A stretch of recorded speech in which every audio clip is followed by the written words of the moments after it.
Your consciousness is determined by the good of your existence, and that's what religions want, right? The only way for us to maximize that is through the existential void that we posit. 3 points of setup I have here. One, Christianity and etc. as clarifications are still remain to be dominant in our world today, right? Where religions likely adapt this type of narrative and this type of doctrine towards their own in concept of death. Secondly, the void isn't characterized as a form of evil, but rather as a sentence to what happens to a person after they die if they do not reach heaven, right? This is important because it has three implications into how the world changes around us. One, as pledged across religions, you not following that certain religion now means disrespecting the entire existence that you have right now. Otherwise, you won't have any form of existence or consciousness on the contrary to that, right? But B, religions opt to teach you that in this moment is more prioritized or is the one that's most focused on, where it means you have to make the most or maximize all the good things that you have accumulated in this world today.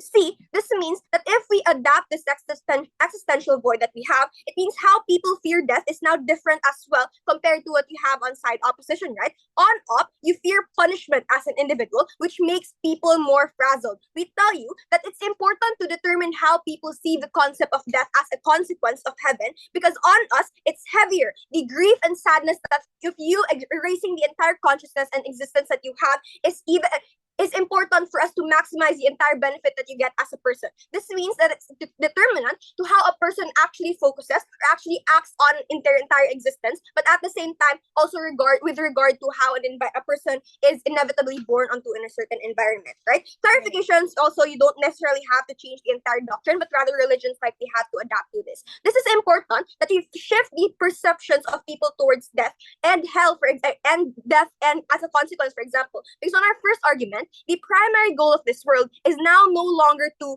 go to hell, for example, or otherwise not reaching heaven, but rather shifting the focus into going to heaven. This creates an entirely huge difference in how people perceive the good that they do, not only in their intention later, but at the same time, how they see the consequences of their actions as well. This is true for three reasons. One, on an existential void, based on the first implication, it's removing the purpose of the person if they do bad things in accumulation, right? It's rather now you being somebody that has to accumulate all the change and good in their entire existence of changing it rather than you succumbing to the deep fires of hell. This is important because especially in people who are nihilistic and don't succumb to the fear of going to hell, for example, we now shift the entire focus because the doctrines now changed, right? This means that we actually focus on the primary source of fear and change it internally, which is change it into finding meaning into your certain existence right now. Comparative to side opposition, right? Religions use hell in order to convince people to stay in that certain doctrine, but at the same time to do the good in their world, right? This is basically promoting suffering as opposed to the afterlife and as opposed to the good that you do. Aside from the intention, however, later, this implies that it makes people act irrationally, especially in those conservative spaces where people do not choose to be born into that certain religion. For example, you have gay people or queer people who constantly are told to suffer in life just because of who they are, otherwise, or they have to act straight, for example, and change their entire existence just because they were born into that certain religion. Otherwise, they'll be succumbed to hell, for example. But secondly, on-side opposition, the fear that you do impose in society causes these irrational decisions to be made within an individual, right? By context, one, people turn to crime because they don't have proper support mechanism. On us, we have two mechanisms to counter this. This is where we focus on moral guidance and physiological guidance, for example. This is important because there are certain people, or there are a majority of people who are born into a certain religion, have no choice but rather be forced into that. Yes, POI. The info slide, as I send it in the chat, states that existential void means all consciousness and existence permanently ceasing to exist after death. There is no heaven on the counterfactual of government. You don't have a positive incentive structure. So how exactly is cosmic justice interpreted? Alright, the difference is, even if we don't consider heaven based on the info slide there, right, the focus or the shift of the doctrine towards how people perceive religion will still be the same, right? It's the focus on where they maximize their entire existence as of date. Otherwise, they'll be ceasing to exist. If we focus on your perception of the entire doctrine, as you mentioned, this means the maximized benefit will be higher on our end in comparative now, because this means the focus is on the existence today. Going back to our argument then, secondly, the mechanism that we we have of moral guidance and physiological change means we actually destigmatize those people who have committed crimes in the past, and this means we actually shift the doctrine to changing it into acceptance as well. This, for example, drug lords who have committed crimes that are previously won't be afraid to ask for help because we focus on restorative justice that we have in current society. Secondly, since the fear or consequence of people's perception towards it now changes as well, since we let people think that it isn't inherent to you, that even though they are flawed, they still have an environment to actually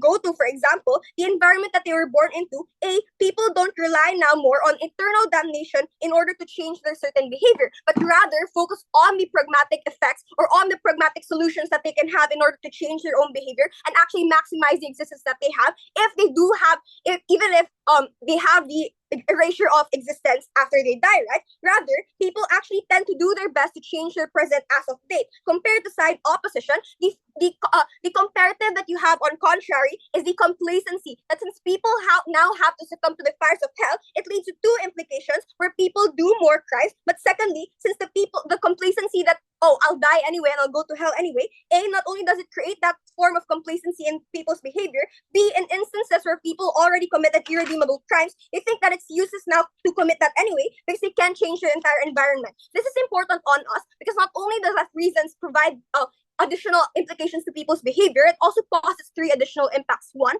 on people, it makes people in a certain religion actually be more open as an individual, because if they believe that there isn't an existence after their death, it makes people who previously feel discriminated from their certain religion feel more open and focus on their present existence and maximize it, right? Secondly, on an incentive of a religion on a state way, this means that more religions now directly cater to charity because that's how they maximize their own doctrine as well. Third, absent the fear, people become more discerning about the doctrine that they have. This means that they likely have more capacity to opt out in doctrines that they don't feel comfortable at, especially in queer people as well, who are enforced into a certain religion. The worst case about bad religions happening as a preemptive to opposition won't happen because one, not only is it on the most isolated of cases, but secondly, laws and doctrines also still exist. So on us, we focus on the faith now shifts towards more that you maximize the present benefit that you get in current society. And this means people being more discerning and more pragmatic about what faith they actually try to adapt into their current lifestyle, but at the same time in discerning what actions they need to take, not only to change the certain behavior that they committed in the past, but at the same time maximize the benefit that they will do insofar as intentions actually are concerned in this debate, right? For all those reasons, I'm proud to propose. Starting my speech in 3, 2, 1. Religion is a means to placate the masses, to control them in one way or another, even in a postmodernist world where the claws of religion on society and the institutions have sunk in so deeply. It's important to understand this panel because religion is a means of catharsis, solace, comfort, and ultimately the moral compass of powerful institutions because they are necessarily one and the same. Religion has been the forefront of almost all agendas. But before I go further, let's go into call-outs. They say that number one, the void is not characterized as evil, and through the void not being characterized as evil, they assume that religions have suddenly changed and that religions have suddenly become inclusive and ultimately leading to their true purpose, which is benevolence. And then number two, they tell you that on op, you fear punishment as an individual because of how you act and how you're going to end up in hell. But we tell you that these harms are symmetric in the long run, and I'll explain more on that. Their first argument is about the primary goal of their world shifting the focus into getting to heaven and how they see the consequences of their actions. And even if that's not inherently related to the info slide, I'm going to bite that bullet and I'm gonna engage with it. So not necessarily guaranteed because humans do not exist to be benevolent. Moreover, they're assumptive on the fact that nihilistic people who do not fear punishment will want to be incentivized for good behavior for the promise of heaven. What do they gain from that when they already see religion through a negative lens and necessarily do not want anything to do with it? Next is that they can maximize their existence because they will cease to exist. Thus, they focus on restorative justice. But just because the religions have suddenly focused on restorative justice, and I have no idea how, assumes that people are inherently good and that human selfishness will no longer exist. But what happens to those who cannot afford the same capacity? Social injustices will still exist. The very purpose of religion is that there is a higher being who is above humans and who is able to determine what is good and what is right and what is deserved. There's no one else dictating that for you. The void does not stop hatred. I repeat, the void does not make religions more inclusive and it does not stop discrimination. It assumes that people are good because they face the the threat of eternal damnation. For example, queer people, you're going to discriminate against them because they're gonna end up in hell. But your religion can still go against it, and they want that these people to no longer exist because what they're doing is a sin. It's still gonna be a sin in the first place. It's just that there's no hell for for them to gain the religious retribution or whatnot. So what does that mean? What is the likelihood of humans? What are they going to do with that information? They're going to take matters in their own hands because they know themselves that that is a sin, and you understand that and you understand that it's wrong, etc. Now, two pieces of framing. Number one, what is the historical conceptualization of hell? I want to note that in Jewish literature, there is no concept of hell. This is because the religious system focuses on the material of earth, of Yahweh bringing them to a promised land, of Yahweh flooding the world to rid of evil but sparing Noah. The purpose of the popular concept of hell in the Abrahamic faith came out about Christianity, especially in response to Roman imperialism, oppression. Because the early Christians had no state to defend themselves, they conceived of hell as a way for God to impose a perfect cosmic form of justice. It is a slave for the early Christians who were effectively murdered and persecuted by Roman centurions. Yes. So even if hate and discrimination exists on both sides, how are people who are discriminated against likely to cope better knowing they're going to go to hell on your end, whereas on our end they can just accept that they will, cease to exist and live better? The thing is, hell is a concept. There's no surefire way that you're gonna go to hell or that you're gonna go to heaven or that these religions are even right. The thing is that it implicates and it capacitates the masses to believe that. You don't necessarily have to believe it yourself. You're not forced to. On your side of the house, people will still be incentivized to believe in religion because people will use religion as a scapegoat for all the sins they've done. Moving on, hell was created not as a form of divine intervention, not in the material world, but in the spiritual afterlife. Why is this frame important? Because in the modern world where religions actively adopt the concept of an existential void, they also adopt the concept that there is no afterlife. Read the Infoslide, and there is no divine judgment waiting for people who have died since they simply cease to exist. This debunks the characterization of Hannah since heaven does not exist. The Infoslide says all consciousness and existence permanently ceasing to exist after death. There is an important nuance here that you should not forget here, so listen closely. The predominant concept of hell in Abrahamic religions is not an eternity of suffering. The entire point of the Christian religion is to redeem all humankind from sin. Jesus Christ died on the cross to liberate Adam and Eve's children from the burden of eternal death. That is true because of the multiple verses in the Bible and Quran show the existence of purgatory. In Paul's letters to the Romans and the Ephesians to the Galatians, chapter 3, verse 12 literally states that salvation is through the faith alone and that is a gift from God. I know this because I opened my Bible before this debate. Why is this nuance important? Because it ensures the safety of essentially all men. When you die and you're a horrible criminal, you get punished in hell and it purges you of your sins. After a long period, that God, the same God all religious believers trust, imposes on the sinner. They are redeemed and they enter heaven. Therefore, in principle, justice is commensurate and proportional to the evil made. It also safeguards the benefit of deterrence and rehabilitation down the line. The second point of framing is that given that this house prefers a world motion, we need to be imaginative. What are the common historical trends in religion institutes? We think the timeline looks like three phases. Number one, religious institutions initially emerge in context of chaos, tribalism, and unpredictability. Their first function is to impose moral order and social discipline, often to fear. This is the phase where doctrines like eternal punishment, divine surveillance, and retribution are introduced. Historically, this mirrors ancient Jewish eschatology, Islamic notion of Jahannam, or Christian depictions of fire and brimstone, all designed to create strong behavioral incentives when states and laws are weak. This historical context is important because the concept might change, but the incentives don't matter. Religious institutions would still want control, chaos, tribalism, and unpredictability. Therefore, the likely response is not to fight to get to heaven or to be a good person, but to bring cosmic justice to earth. If the Muslims cannot burn in hell, then we must make them burn here on earth. The second one is the institutionalization and co-optation by states and governments as a form of legitimacy. As religious systems mature, they become deeply intertwined with state power. Empires and monarchies throughout history, from that of the Roman empires of adaptation of Christianity and Islamic caliphate to divine right monarchies in Europe. Why is this important? Because in In SQ, the concept of eternal damnation, it has historically allowed for many people, enemies of the state, discriminated groups, and other countrymen to be left for God's judgment. At a point in time where justice is seen as actualized most perfectly on earth, that is where the states become more tyrannical, more authoritarian, and less likely to secularize. The last phase is the secularization of these institutions and the separate of the church. Ryan will extend on how the op looks like secularization becomes less likely to vulnerable groups become and vulnerable groups become more oppressed on the government on Gov's side. With that, I end my speech. Very proud to oppose. Go. I want to clarify. Read the motion. It only states hell will be an internal void. Heaven still exists. Like, don't be like Leah Michelle. Learn to read. I have two responses here. The first thing is they do not quantify the extent by which people have the incentive to help other individuals, right?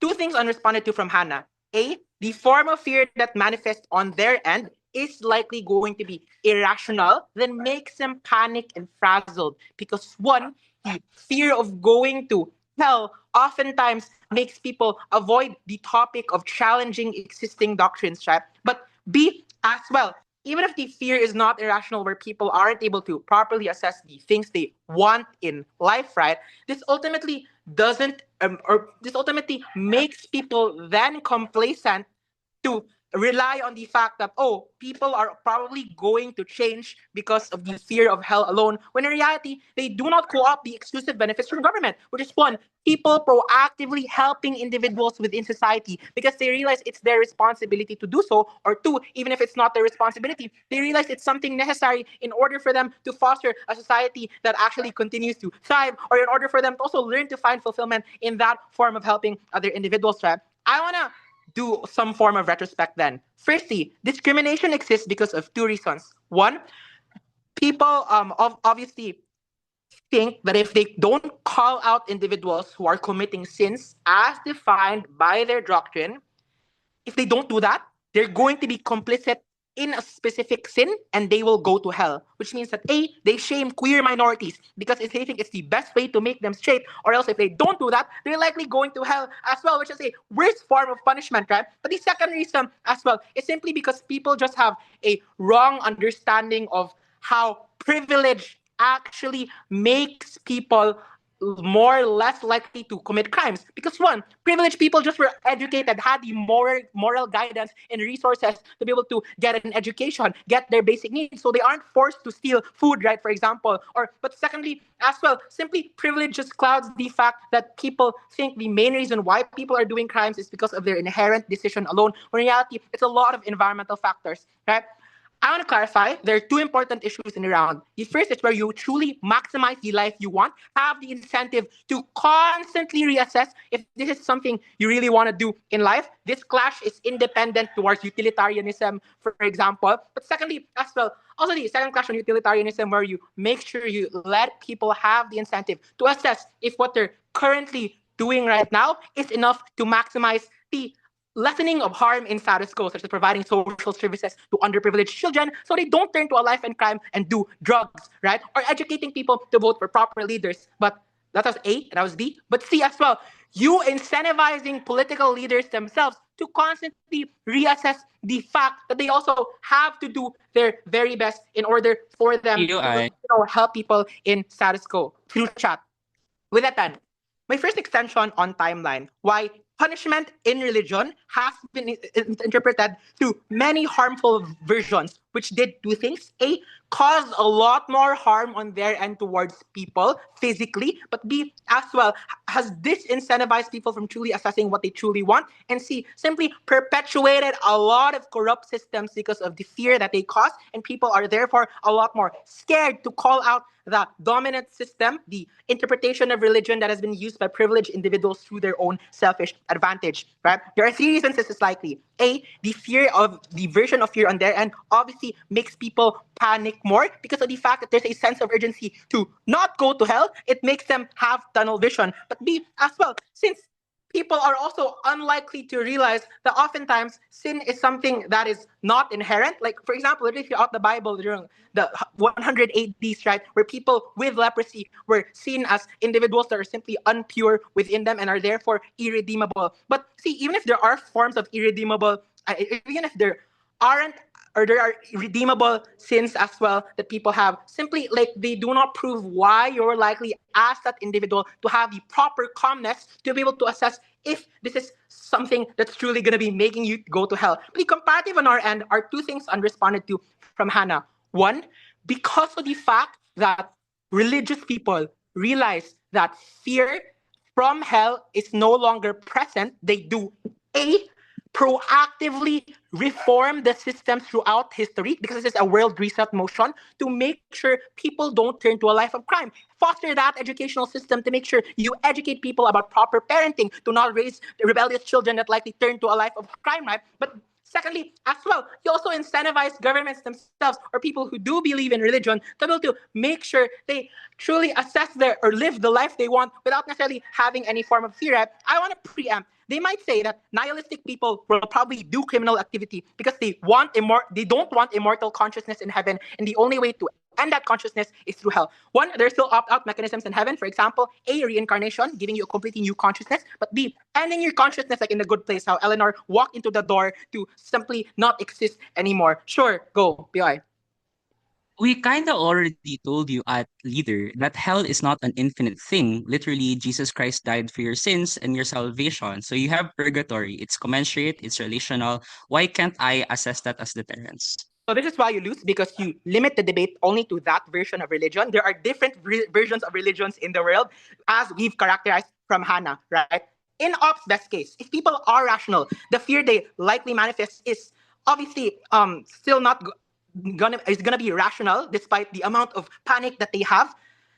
Because notice that punishing them with eternal damnation is worse, or punishing them with not eternal damnation, but damnation that's still super duper bad is worse. Because one, note that people do not consent to be born to their specific circumstances. A, they did not provide, or they did not receive proper guidance growing up. So I think it's ultimately unfair that religions adopt this mindset that they and have a clouded judgment that makes them think that, oh, the main reason why people do these things is because of their own choice, when in reality it's a structural systematic oppression that makes people forced to do specific crimes because of the lack of government support. But two, notice that crime is a lot more worse on their end because they do not respond to the fact that A, you're a lot more likely to stigmatize people who do crimes on your end because of the fact that people are asked to scared help. For example, in your versions of religion where, even if it is not internal, the fact that you're interacting with someone, for example, that's doing a specific crime and is defined as a sin in the Bible makes you a lot more unobjective as an individual comparatively on your end. You do not have the incentive to reassess what you truly want to maximize your life. Beginning my speech in 3, 2, 1. Three brief levels of engagement.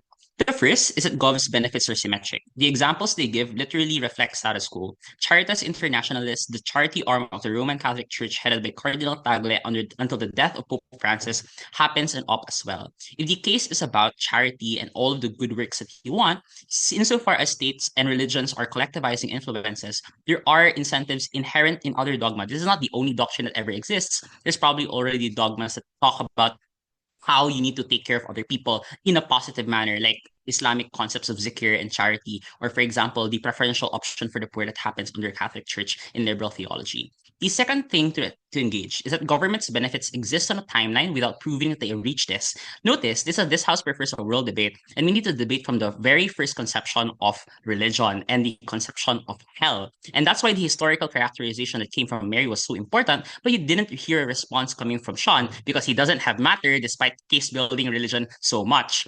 The third thing, and I'm going to explain why on the line you never actually get the benefits for Gov because secularization doesn't happen, or if it does happen, it happens in a very demuted, very dimane way. The third level of engagement is to see that what's the likely version of hell? I raised a POI against Sean and I said hell is something that's redeemable. I will ask you to assess this on a purely empirical metric because Sean said Christianity is just Christianity. You can't make the debate about limited, right?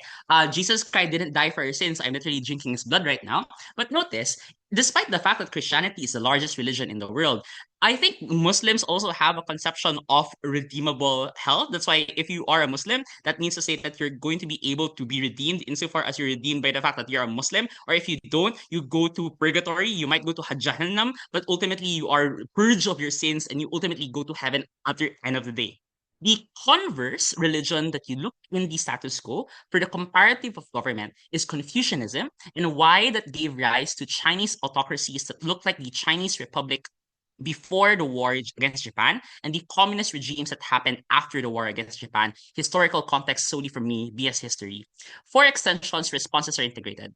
First is to say, and this is something unresponded to coming from my Mary, is to say that the concept of existential void does not remove the main function of religions to be controlling. Historically, religions came about as a response for a need for identity and collectivization. It will respond against existing injustices and against external pressures that seek to dilute these kinds of communities because they're seen as threats by the existing institution.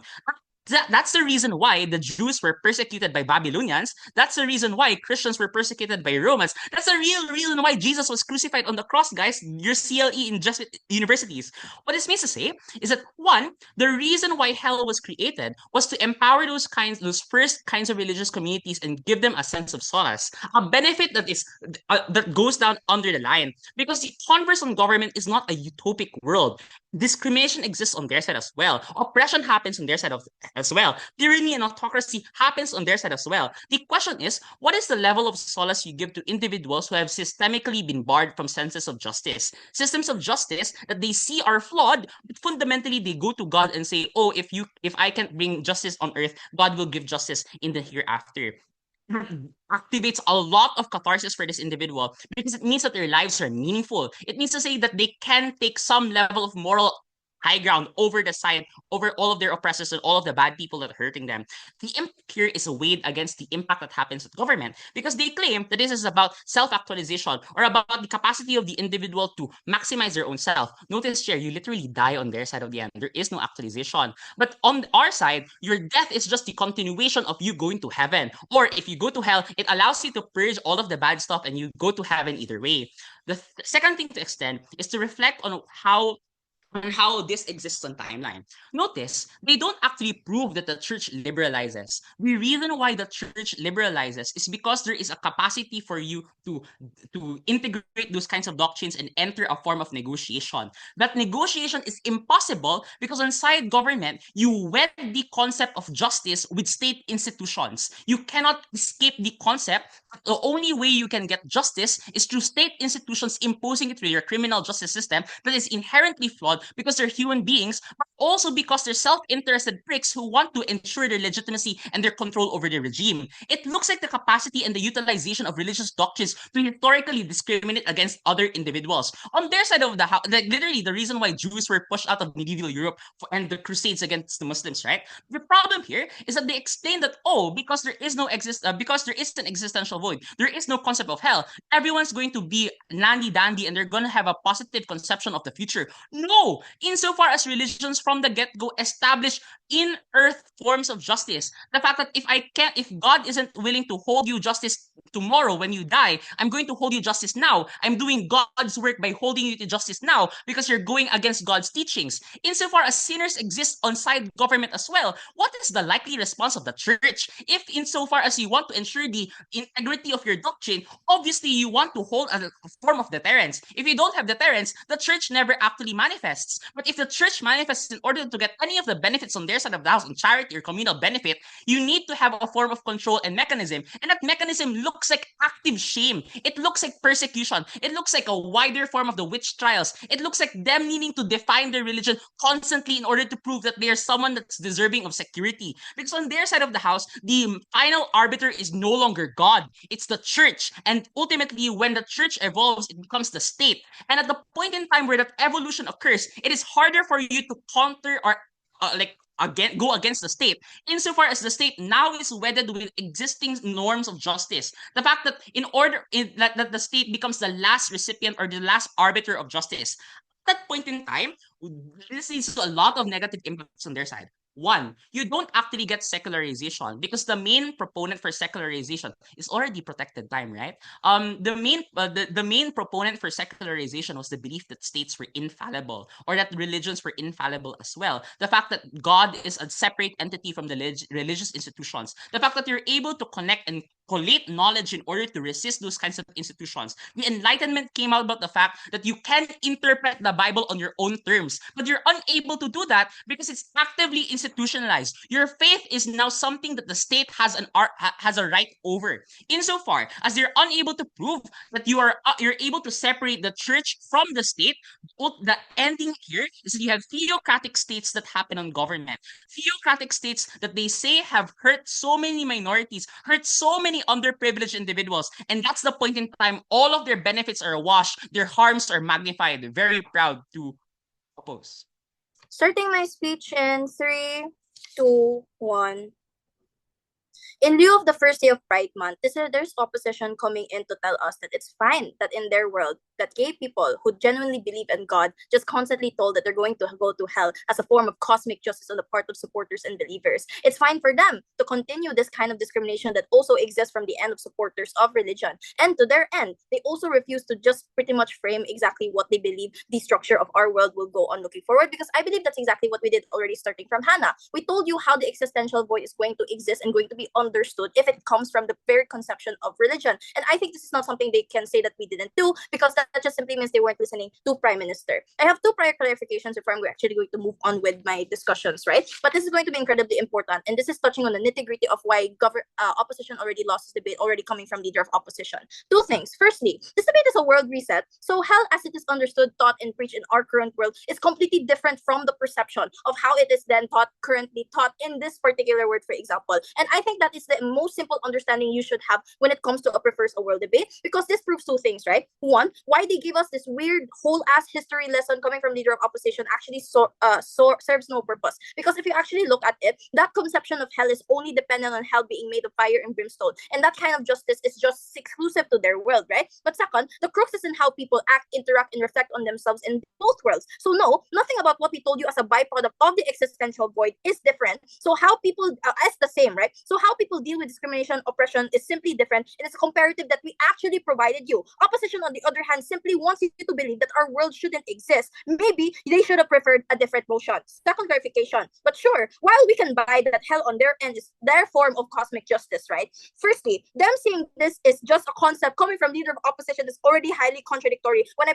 provided the POI, it proves the same, but even then, it still proves the same questions on their end. If hell is really just a concept on both ends, whether existential void or brimstone and fire, then I don't understand why any of your benefits will also reach a maximum intent that they serve to do, just like we do. But second, we never push for secularization. That is a huge boohoo on Ryan's part, because it means he wasted 7 minutes of his speech on a world we never characterized and was never our burden to prove. But even if that was true, right, and this is being incredibly generous, it doesn't mean justice is gone. It simply changes its face. Coming from Hannah, she told you that justice looks like being able to actually serve people with purpose for your own moral worth, because this is what your religion teaches you. Justice is in making sure that you alleviate the lives of people from a lower background, because this is still the same values that churches will probably teach. It does not change the fact that this simply because there's like more positive reinforcement that suddenly punishment is completely gone, but rather punishment no longer becomes the primary form of how people or how religions choose to teach their values to people. And I think that inherent clarification is already what makes opposition lose. Without that simple understanding, they already lost their comparative. First issue then, where do people actually feel more solace and where religions actually get to mobilize better in a more better and productive way. And I think in this instance, this is where the majority of the debate applied. But this is where I give my first clarification then. The majority of this debate happens to believers, people who actually support and follow religions, because the vast majority of those who are affected are those who actually follow the doctrine and enact these in their lifestyles. This still take up the grand majority of the population, because that is the only thing that changes is in the conception of hell. So I don't think any of what they told about secularization or anything about what they told about how people are just inherently going to become nihilist and individualistic is going to hold water. It's only that believers are just different, believe hell is a completely different thing. Hannah told you two things which will secure us the win. One, that we maximize the mobility of positive reinforcement to their supporters. And this is where we actually clinched this win already, because they never responded to this, or they never responded properly coming from leader of opposition. Firstly, the focus of defining your moral worth and maximizing your existence is something that inherently just focuses on that particular aspect. So that means three things. That one, it's preferable because it means that there's less instruction or there's less command to make sure that other people feel bad about their decision not to follow that religion, or rather it focuses on making you respect your religion more, or at least being able to earn your own self-respect. But secondly, not only is this not is something that's more focused on your moral worth as an individual, it's something that tells you that you shouldn't weaponize this against other people, or even if they do weaponize this against other people, that inherently is bad karma. But second, to conservative leaning minorities especially, and this is a very vulnerable sector that we talked about, they never engage on, who in their world still genuinely believes in hell on their end. Gay people who believe in hell, divorced women divorced abused women who believe in hell, people who generally believe that they have no process of like restorative justice on their end, because no matter what they do, they cannot be themselves, so they have to opt for conversion therapy, for example, or they have to opt into erasing themselves entirely just to feel some form of solace. On our end, it's much easier to accept that hell is not something that can define you forever, that this is just something that means you erase your existence, which means the maximum extent of what you could do should happen now, and that is why it's just so much more preferable on their end. People just inherently suffer so much more. But second, how about horribly fucked up people, right? And sure, like how do you deal with them? And I think we were able to talk about this sufficiently. There has been a whole discussion about the criminal justice system in this particular area. But here's the kicker: at least on our end, people are less likely to weaponize the concept, right? So that means two things. That one, universal values still exist that denounce murder, stealing, genocide, which aren't exclusive to religion, by the way. So this is the same framing that Ryan conceded to. In that instance, then, it means that simply as religions, by mobilizing more of that positive reinforcement, by simply allowing people to believe that you should maximize your existence or else you go, stop existing, it means then that we're still able to mitigate that on our end. But second, holding people more accountable while they're alive is more likely, and much more likely, because on their end, people are more likely to be complacent. They resort to verbal or cosmic manifestation that, hey, this motherfucker cheated on me. I'm pretty sure I'm gonna be happy once he dies because he's just gonna go to hell, right? And the instance that this happens in the vast majority of instances, the problem is on their end, genuinely fucked up people don't actually receive much of that, verbal justice or whatever, because they don't give a shit. On our end, on their end, people who give a shit are the people who actually are discriminated and oppressed against. So these are the people that they are pretty much just, don't care about. What does this tell you? That one, the scope is just marginally so much better on government, because not only did we actually cater this towards the actual nuance of the debate and did not dabber towards you with just endless discussions of how hell started, a hell that we are not burdened to defend, but second, we actually talk to you about what only happens not just to believers, but how they interact with non-believers as well as the people are generally affected by the things that they believe in their own religions, how it makes it so much easier for them to opt out if they feel overwhelmed. They can just shift to a different religion that makes them feel a better sense of moral worth, as opposed to imposing that belief on others, because if they don't, they also suffer by the time they are resolved to the afterlife. But the difference is, at the very least on our end, and this is the reason why we're going to grants, we debated on a prefers a world motion, a world where people don't have to feel bad about existing. It's a world that's just inherently more preferable. Very proud to propose. I remember the first time I sat in church and heard about hell. I was 12, queer, and confused, but also a devote.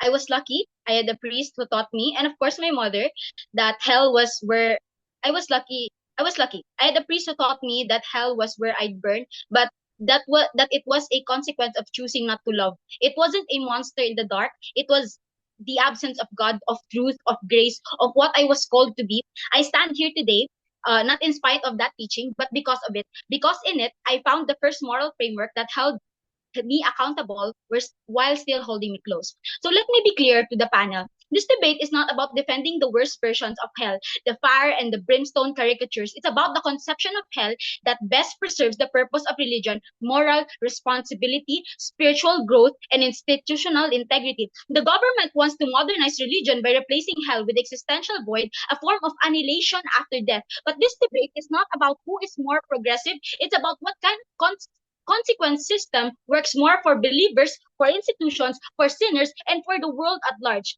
So, okay, the government spends an enormous amount of time of talking about how people suffer from hell, but it is a pedagogical failure and not a doctrinal one. Just because some people abuse a tool doesn't mean we should throw away the tool. Hell is not inherently cruel. Many theologies, as mentioned from our first speaker ever since, including Catholicism, include purgatory and self-imposed exile. Governments strawmans hell as a cartoonish torture chamber. So if their case relies on disproving only one rigid version of hell, then they lose the scope of this motion. First issue, what motivates better morality?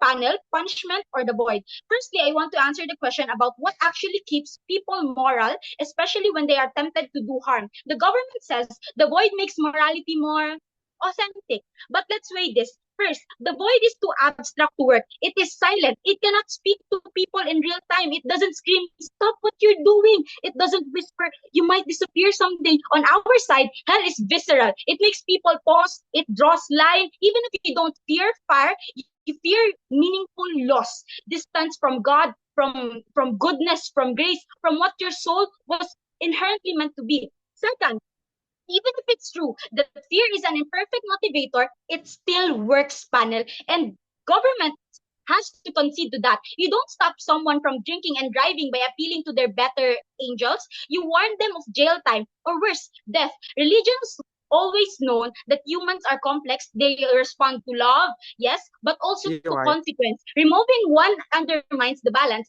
Third, word fatalism is worse under the void. When people believe non-existence awaits them, they stop believing in meaning itself. When people believe judgment awaits them, they start questioning their own actions in the present. Win condition. So what is the win condition, panel? Which side produces people who struggle to be better? On our side, people struggle with sin and we do not ignore it. People reflect, not justify. People feel watched and therefore become watchers of their own heart. So yes, opposition wins this issue because we motivate people to actually try. Second issue, who better serves the spiritual and institutional needs of religion? Secondly, I want to answer the question, what makes a religion durable, coherent, and able to do its job as a moral force? Government's case is the void softens religion, it removes fire and brimstone authoritarianism, it appeals more to the modern youth. But let's interrogate that.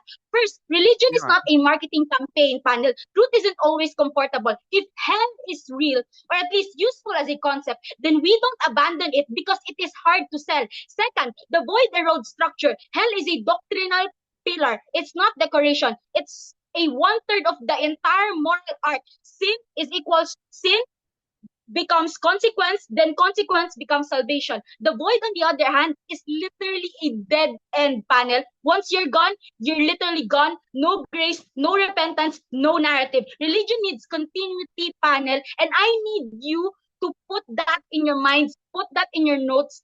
Religion needs continuity, not erasure. Third, government fails to account for institutional chaos. If churches suddenly say hell is just oblivion now, then the Orthodox rebel, the liberal lose interest, and the institution collapses under the weight of its own contradictions. The government thinks they're so modernizing, but they're actually detonating the structure of religion itself. So what is the win condition? Which side keeps religion intact and functional? On our side, institutions stay coherent, clergy has more or have moral authority, believers understand the stakes of what they currently do, and we win this issue because we don't dismantle the very You're right. foundation that lets religion serve its people. Okay, PI. Not all people have the privilege of having a loving hell. You don't respond to the idea of how people delay accountability because they become complacent and hope they get punished in hell.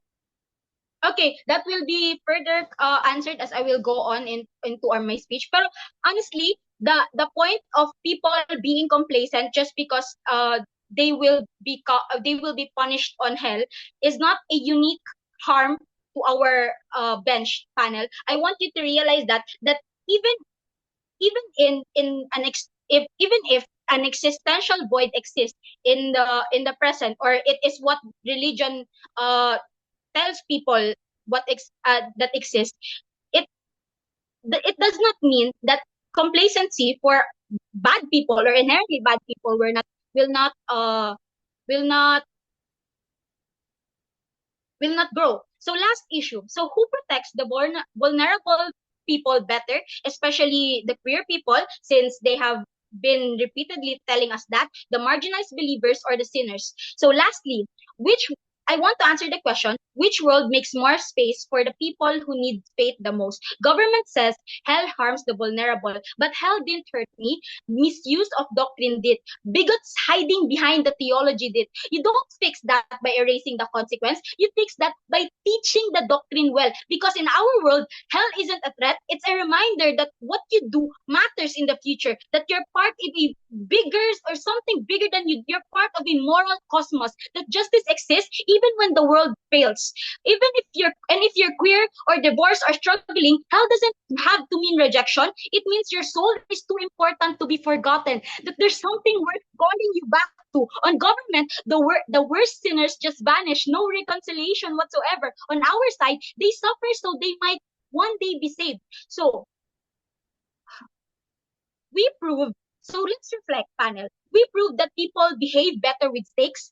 We proved that institutions stay stronger with hell. We proved that even the marginalized can find meaning when there is a structure that welcomes, warms, and redeems them. So what? This isn't about theology. It's about what makes people care about their souls, about others, about justice, about society. In a world of existential voids, people forget to try, and that is the literal answer to the POI raised earlier. In our world, they try, sometimes out of fear, often out of hope, but always because they believe that their lives mean something.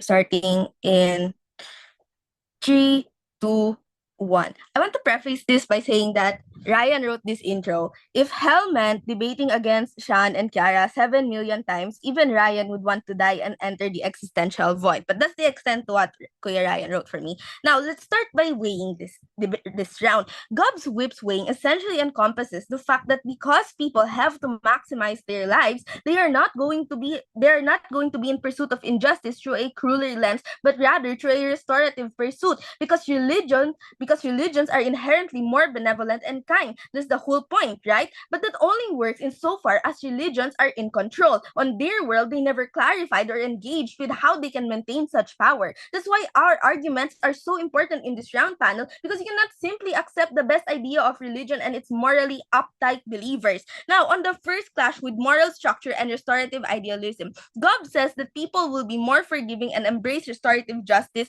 without hell. But panel, this is only true if people are inherently good, a claim government never proves. Opposition explains that restorative justice requires a foundation, a shared belief that justice matters. The wrongs must be addressed meaningfully. Hell supplies that. It gives weight to morality. It says your actions have consequences even if no one sees them. Ryan told you that hell channels upward judgment upward, which reduces reactive harm. It isn't punitive, it's preventative. It makes people more conscious of their behavior when no one is watching. Government never engages with this deterrent fact. They assume without fear, people just naturally become kind or people become more inclusive. But opposition show you that when you remove consequences, morality becomes subjective. Only people restore when it's easy, not when it's hard. Now, the second clash is the marginalized people and internal harm. Government's strongest path to hell is that it makes marginalized people, especially queer individuals, feel broken and take drastic steps to fix themselves. Opposition concedes that this harm exists, but we outweigh in 3 ways. Number 1, it's not hell itself, but interpretation that causes harm. On your side, you still get progressive religious spaces that reinterpret hell.